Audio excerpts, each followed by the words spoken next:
JT came from Jacksonville. He been mowing them quarter-acre, half-acre lots. Nice St. Augustine. He ain't got to see the Bahia yet. Oh boy, he's in for a surprise in the summer. What you think about the big yards, man?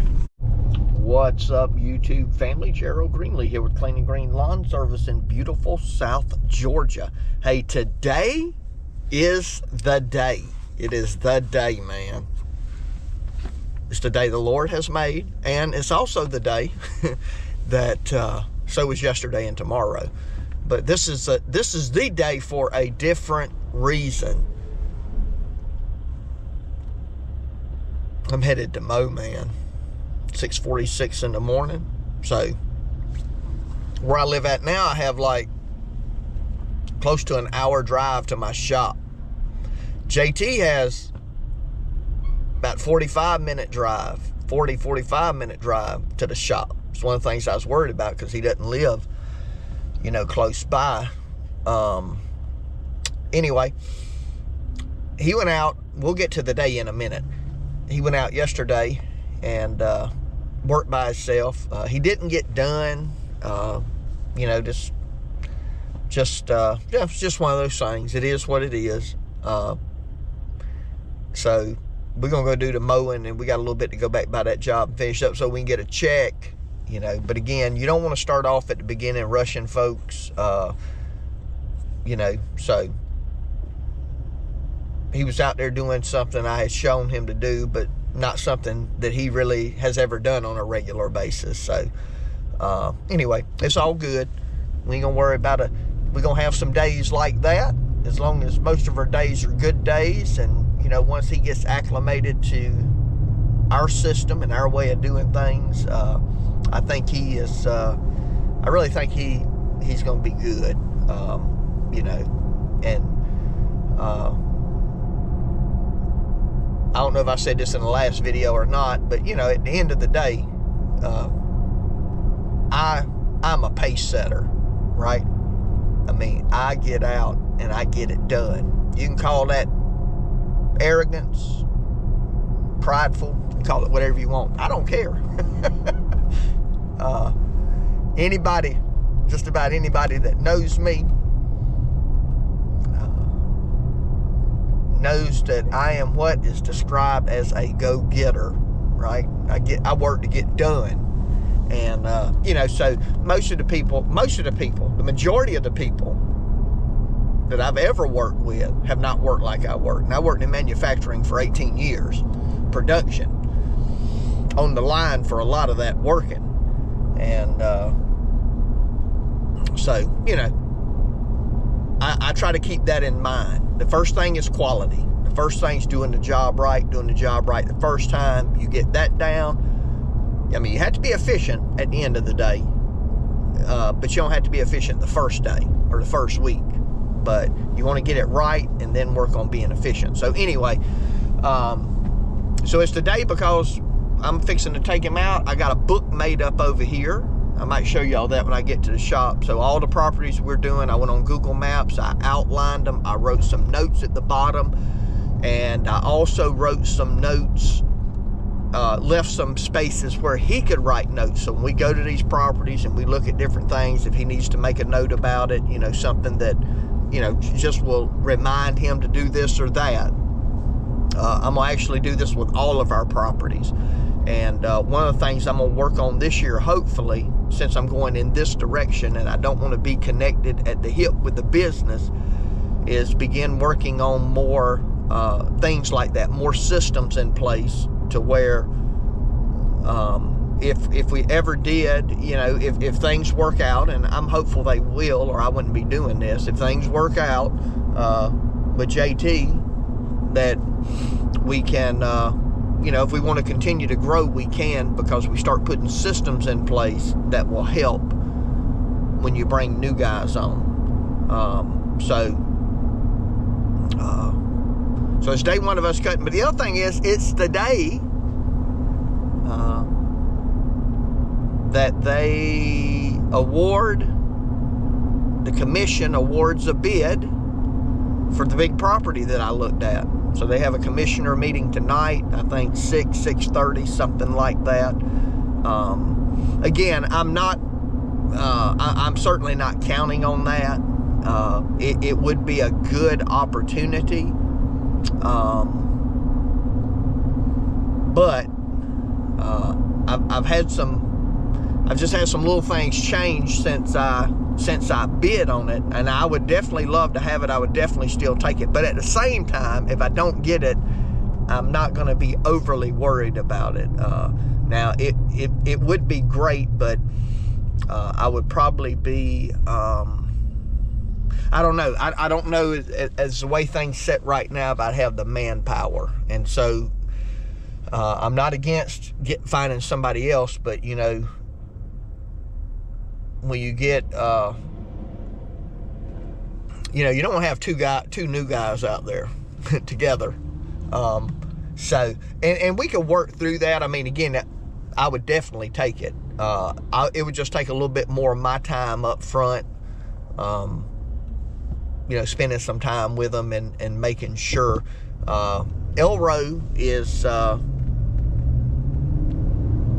think he's going to go ahead and retire. I don't know if I said that in one of the last videos or not, but the big boss, he's still, you know, will help me some if I need it, at least for right now. But he wanted me to know that, you know, he probably wouldn't be helping through the summer. So that way, because he saw I was making all these plans and stuff. So that's one facet of it, you know. And Elro was, I mean, there's none more dependable than Elro. So, and that contract involved a lot of sitting down riding, you know, which is right up his alley. Z-Man, I don't know what Z-Man's gonna do. Z-Man's a good worker, but right now Z-Man is, he's helping me, he's helping 003, and he's got another guy that he's helping. And so, you know, the deal with Z-Man would be availability. You know, I mean, he wants to work, but, you know, like, what days can he work? Would he be available on the days that I need him? Or is he going to be tied up with somebody else? You know, so it's just one of those things that you can't. Now, if I do get this big property, there's a chance. I mean, he wants to work with me, so I'm not saying he doesn't want to work with me, but, you know, he also can't work a day a week. You know, he needs to work more than that, and I get that. But so if I get where I got, you know, 3 full days or something, he might just want to scale back all that other stuff and come. We haven't talked about it because, you know, everything's just up in the air right now. So, you know, those are kind of things I'm dealing with right here at the moment. But hey, trust me, if we get it, we figure it out, right? That's one of those things. Having too much work for a business, in my opinion, is always better than not having enough. So anyway, I'm gonna go ahead and break it off right here for this long introduction, so you don't end up with a 45-minute video, and hopefully I can get us a few shots of us today. All right, real quick before I give him this book and forget to do it, like, this is a property here. We got the outline of it, you know, what areas to cut. And, you know, down here we just got some notes on, you know, what we do on this property, and as well as some lines for him to write information in. And so I have just done that, you know, for everything we cut in a day, plus a few more, I think. So I think I got about like 8 of them done. And I really don't even know how many properties I got now. Probably 15, maybe, somewhere in that neighborhood. Probably something like that. 15 to 20, I'm guessing. So I hadn't even counted them up. Who will? Man, this bad boy was Pine Cone City. Look at them beds. That's how the whole yard looked. But we're getting it done now. He's doing a good job. Trimming. he's having more trouble probably just getting used to these big mowers. They used to run pretty small stuff, tight yards, not going very fast. So anyway though, that ain't no problem. He's gonna get it. All this was full of pine cones. We chopped them too. You can see where they've been chopped up, but that's the kind of properties we doing. Backyard. Got it going on, man. All right, we out getting it done. He made it back for the third day. He's even got a uniform now. Yes, sir. Yes, sir. We, I think it was me and Pastor Gabe. He was asking me about his nickname. I said, well, it's just his initials, JT. And I said, if he don't work out, that stands for just temporary.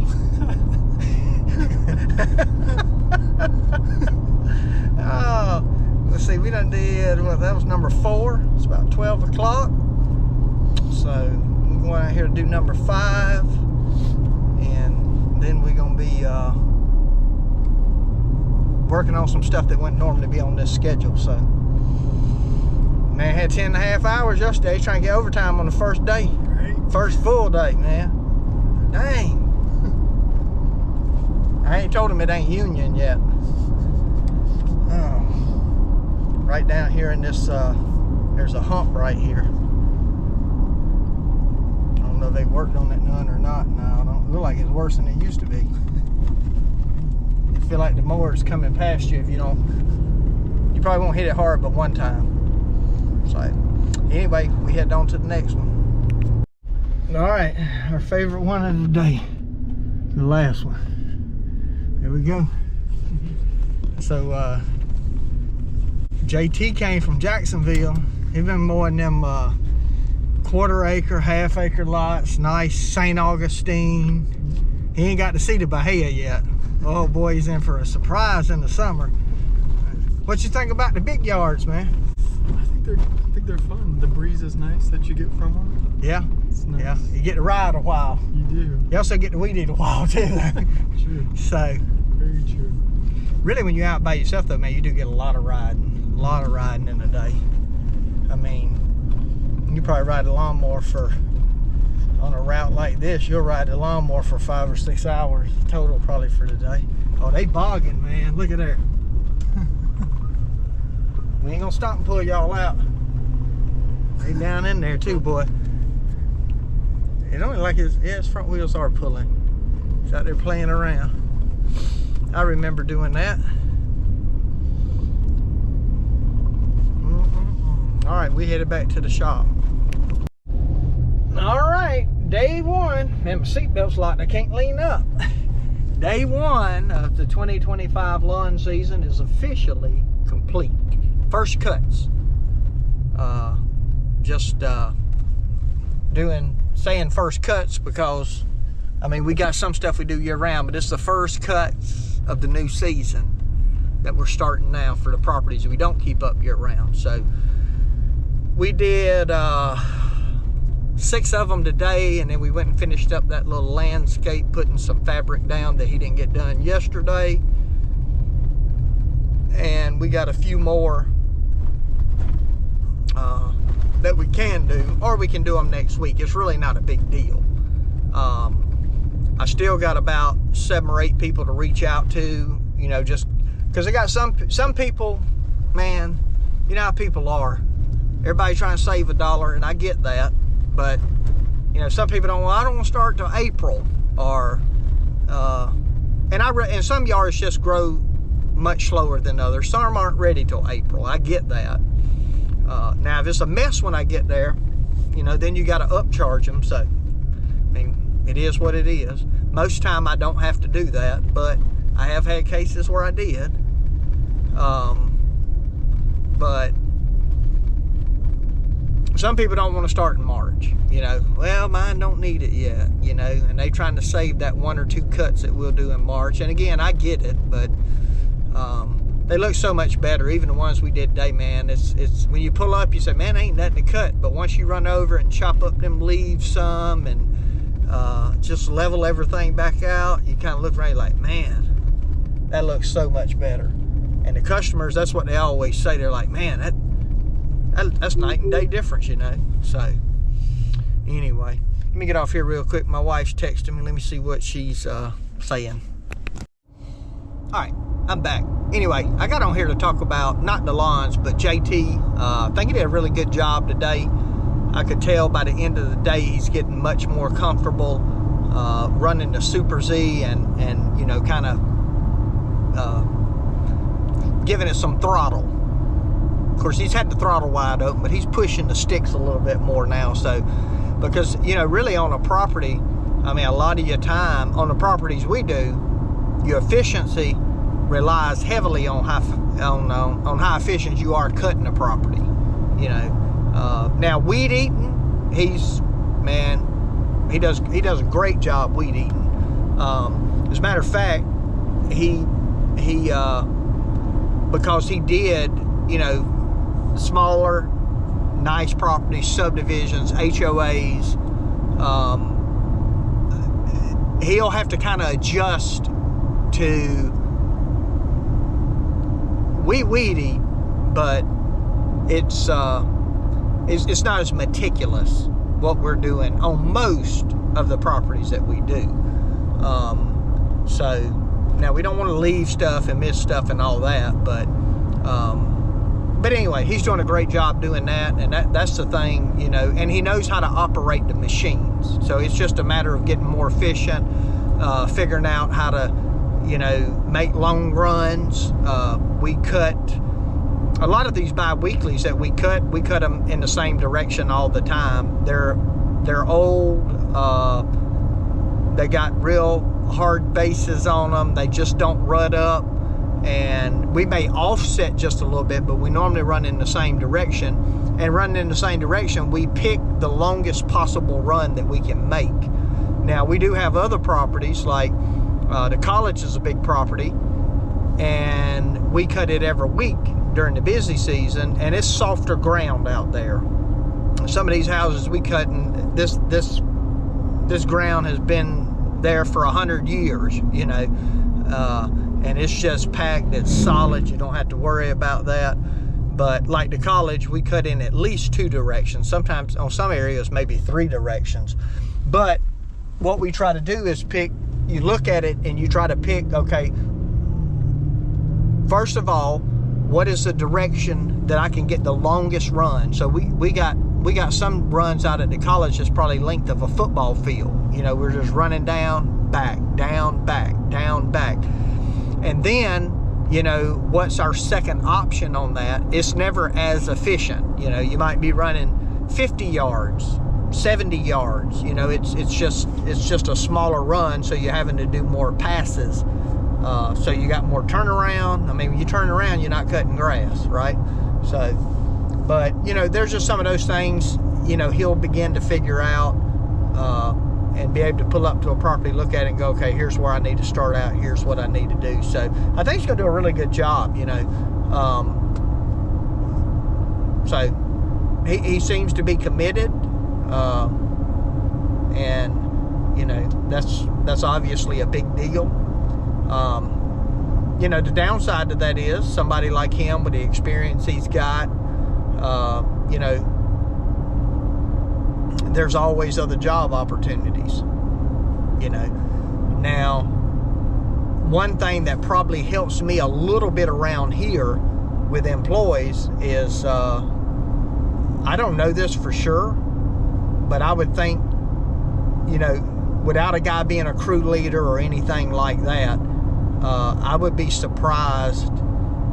You know, we're in that top bracket of top paying companies, I'm almost certain, right here in this area. Now, when you get out of this area, kind of where I live at over there, and into different markets where you can charge more and still get work, you know, some of the guys over there are probably paying more. But I just know what some of these folks around here, you know, they get these guys and they pay them, you know, $12, $13 an hour, and,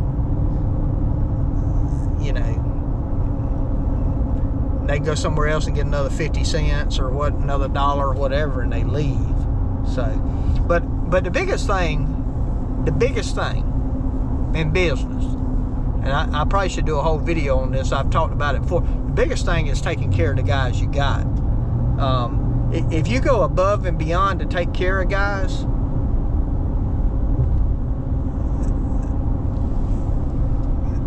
not all, but a lot of them are going to appreciate that. And even if somebody offers them another $1 an hour, you know, they're going to be like, well, if I go over there, I'm going to be a number. You know, I'm going to have to start at the bottom. You know, I got to learn everything again. I mean, there's just a lot in that decision. And if I stay here, I know I'll be taken care of. And that's really business across the board. If you can solve the turnover problem, and I mean, I worked in manufacturing for 18 years. I mean, if you can solve the turnover problem, you can solve a lot of problems you have in your business. But it costs a lot to get a guy, get them hired, go through the process, get them trained to where they're producing. You got a lot of money in that, and if a guy don't work, but you know, I mean, I remember in manufacturing, we had people quit at lunchtime during orientation, never come back from lunch. You know, I mean, I've had guys just walk off the job and not tell me. Guys leave notes, you know.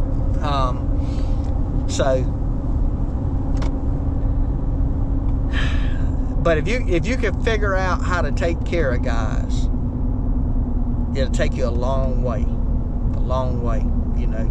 Because some people want to be appreciated, people want to be taken care of. They want to know that you genuinely care about them, you care about their family. That's why I'm one of those kind of people. Somebody's got something going on at home, you know, wife gets sick, you know, for the young guys, mama, somebody's having surgery or whatever. I was like, hey, you just take off, man. You go with them, you know. They don't even have to ask about that stuff. Because, you know, just I want a culture where family's important. And you can't say family's important, but then, you know, not let people off when they need to be off. So, you know, and if you got 2 or 3 guys and you develop that culture, even the guys working there, they don't mind covering for somebody when they're out. They're like, hey, you know, we'll take care of them other 2 or 3 yards, or, you know, we'll go solo today, and you know, we'll figure out how to get it made up. We'll figure out how to stay on schedule, you know, because that person's done that for them when they needed it. So, you know, it's really a culture though.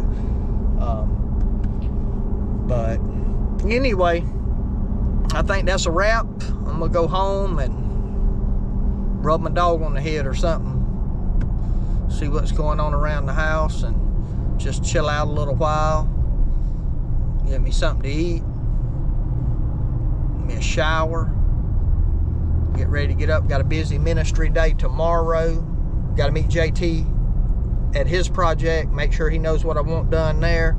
Then I got a ministry meeting to go to. Of course, tomorrow's Wednesday, so it's church day. So I just got a lot going on. So no lawn for me tomorrow, no lawn. So, and I don't plan to be doing this on a regular basis anyway, but I did want to personally go with him, show him these properties, you know. I'll tell you, this is what I told him, and I'll kind of finish up the video with this. He said, man, I appreciate you doing all this for me and, you know, taking the time to do this. And I said, well, here's the deal. I said, I want to create a situation where you win. And if you win, I'll win, right? Because you're going to be taking care of the workload. You're going to be making sure things done. You're going to be making sure things are done right. You know, for now, I'll still talk to the customers. I'll do the billing. You know, I'll handle all that kind of stuff. But you're going to be the boots on the ground making it happen. And, you know, as long as you're making it happen, then the company's going to generate revenue. And as long as the company generates revenue, you're going to be taken care of, you know. And that's just a win-win there. So, you know, we shall see how it goes. I'm thinking, I got some other things in my head I'm kind of working on. But I'll do another video on those. So, anyway, hey, appreciate y'all watching. My prayer for you is always the same, that the Lord might richly bless you, and that you might see all of your blessings as from Him.